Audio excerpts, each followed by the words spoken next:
Hola muchachos, ya vine. Aquí el teniente Oxoplay del Servicio Especial de las Sombras, el coleccionista de las idols, para lo que sería una guía de Lobotomy Corporation, en la que hablaremos sobre la Caballera de la Desesperación.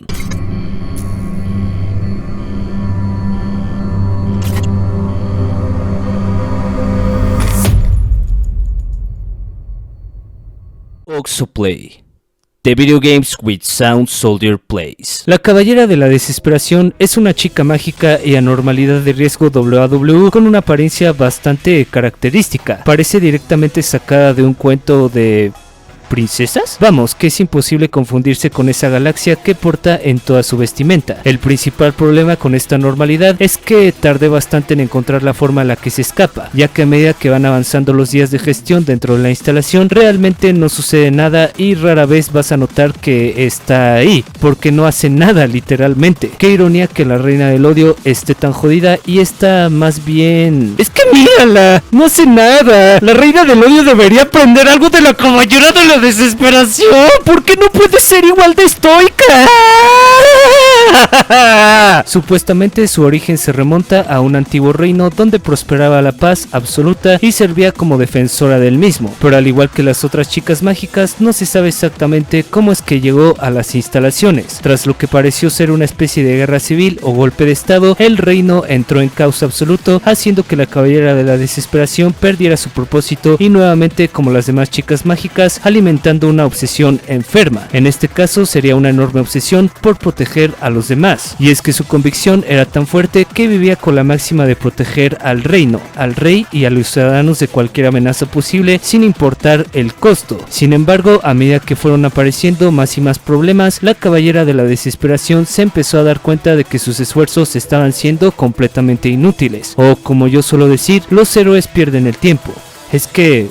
están locos. No solo eso, sino que quería crear un mundo en el que todos fueran felices, una especie de utopía, pero como bien sabemos, los humanos no saben apreciar la felicidad y no están listos para acceder al paraíso. El interminable flujo de dolor que experimentó tuvo el efecto opuesto, es decir, que alimentó más su obsesión y dentro de las instalaciones aún tiene el deseo de proteger a otros. Entonces, la Caballera de la Desesperación responderá a los distintos trabajos realizados de mejor a peor, siendo apego el favorito, seguido de percepción, represión e instinto, así que deberás contar con un único empleado con una alta tasa de templanza para garantizar que la ejecución de los trabajos sea exitosa. Como siempre, puedes obtener 3 resultados diferentes, siendo un mal resultado la obtención de menos de 7 cajas de encefalina positiva, regular de 8 a 13 cajas y fantástico si obtienes una franja de entre 14 a 22 cajas. Al trabajar con ella te irá causando entre 4 a 6 puntos de daño blanco por cada caja de encefalina negativa y este daño se verá reducido o amplificado de acuerdo a la resistencia del empleado que trabaje con ella. Algo encantador de esta chica mágica es el porte reservado que tiene, ya que prácticamente no existe un contador Clifford asociado a su unidad de contención. En lugar de eso aparece una tachecita en lugar de los típicos números. Así que el truco de gestión más efectivo que existe es simplemente pasar olímpicamente de ella, ignorándola por completo. Al hacer esto será prácticamente como una normalidad Saiyajin, el riesgo de clasificación más bajo, porque nunca se va a escapar. De hecho, es raro que lo haga. Realmente no existe una razón lógica para seguir trabajando con ella después de haber obtenido el equipamiento ego que proporciona. Esto no quiere decir que no aporte alguna ventaja significativa al comienzo del juego, y dentro de los consejos gerenciales se nos dice que el primer empleado que entra a su unidad de contención y complete un trabajo con éxito obtendrá la bendición de la Caballera de la Desesperación, la cual reducirá todo el daño rojo, blanco y negro que reciba el empleado a la hora de suprimir otras abnormalidades en los pasillos de la instalación a la mitad, pero aumentando al doble el daño pálido, por lo que dependerá de ti sopesar los beneficios con la desventaja que proporciona dicha bendición. Pero en la mayoría de los casos es mejor utilizar a la Caballera de la Desesperación como un bulto que ocupa una unidad de contención en pro de evitar peores anormalidades con mecánicas más molestas o que tengan un nivel de riesgo alto. Es cierto que la bendición puede ser importante si aún no has manufacturado equipamiento lo suficientemente suficientemente resistente, pero se vuelve irrelevante en los últimos días de gestión. El recibir el doble de daño pálido es un completo no. Y aquí viene el dilema, porque sí, si el empleado protegido por la bendición muere, la caballera de la desesperación escapará de su unidad de contención y tendrás que encargarte de intentar reprimirla, una tarea que será bastante difícil porque no solo tendrás que utilizar barreras pálidas, sino que el rango de sus ataques es bastante largo, y como sabemos este tipo de daño es uno de los más peligrosos que hay al existir muy poco equipamiento para defenderse de él correctamente. Es que tan solo observa, el alcance de las espadas que lanza tiene un alcance absurdamente ridículo, así que si la caballera de la desesperación se te escapa es simplemente porque tú decidiste que eso sucediera. Los beneficios de la bendición pueden verse fácilmente opacados al extraer equipamiento de anormalidades de riesgo Alep, por lo que no es muy relevante a menos que recuerdes que ese empleado no debe morir ni exponerse al daño pálido, cosa que es innecesaria porque las instalaciones pueden estar sucediendo miles de eventos y hacer esto te puede auto joder la partida si se te llega a olvidar. Recuerda que necesitas la mayor cantidad de atención posible para seguir avanzando. Por cierto, si esto te ocurre deberás causarle daño rojo para suprimirla más rápido, ya que es muy vulnerable a este último y es igual de molesta que la reina del odio al usar la técnica de teletransportación. Una vez que la hayas investigado por completo, el equipamiento ego que te proporcionará será la espada afilada con lágrimas. El arma cuesta 70 cajas y ocasionará daño blanco a los objetivos. Es un arma equilibrada que causa entre 9 a 12 puntos y la velocidad de ataque es bastante rápida con un alcance medio. Podría considerarse como un arma de cuerpo a cuerpo, pero no soy muy fan de estas últimas a menos que sean lo suficientemente potentes. Por lo tanto, la espada te puede servir, pero hay opciones a distancia mucho mejores. Luego estaría el traje con un costo de producción de 60 cajas diseñado para protegerte de todo tipo de daño de una forma simétrica. Puede ser estable, pero aún así se queda bastante atrás para haber sido extraído de una normalidad de riesgo WAW, por lo que no recomiendo utilizarlo si hay mejores opciones. Finalmente tendríamos el regalo ego, que sería una lágrima negra situada al borde del ojo que te dará más 2 de puntos de salud mental, más 4 de velocidad de movimiento y más 4 de velocidad de ataque. Pero por las mecánicas de la caballera de la desesperación, intentar obtener este regalo ego sería una completa locura. Definitivamente conviene tener esta normalidad ocupando una unidad de contención para burlar al gachapón y ahorrar tiempo de gestión. Vuelvo a recordarte que es mejor jugar el juego sin saber nada al principio, aunque ahora que lo pienso creo que no todos disfrutan siendo tan masoquistas como yo.